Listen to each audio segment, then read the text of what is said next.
Good morning. Welcome again to Morning Devotions. Thank you again for our time together. Well, today we finally finished that beginning of the year series on entrepreneurship, the sacrifices of entrepreneurship. We'll see you in the services today.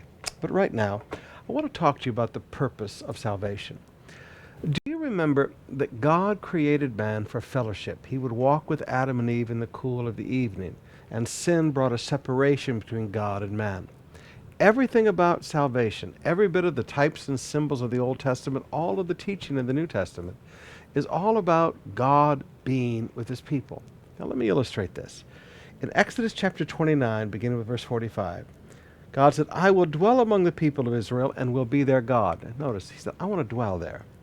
And they shall know that I am the Lord their God who brought them out of the land of Egypt, that I might dwell among them. I am the Lord their God. Now, in the Bible, Egypt is a type of sin. God brought us out of sin that he might dwell among us. There are many Christians today that they've got a great revelation of salvation by grace, and they understand grace, and they understand mercy, but they have no concept of sanctification. They have no concept of living a holy life, about living a righteous life after salvation, because they don't understand the purpose. The purpose of salvation is not just to give us our best life now.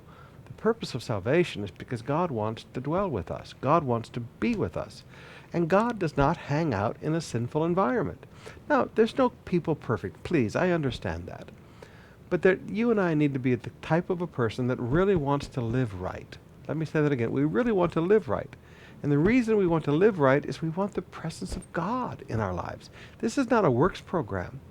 But God said, listen, I brought you out of Egypt. I brought you out of sin for a reason.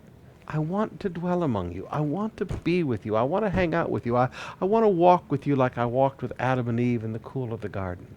I want to challenge you, especially young people today. You see modern Christianity where there's no rules and there's no bowels and there's no revelation of sanctification and living a holy life. But there's also not much presence of God.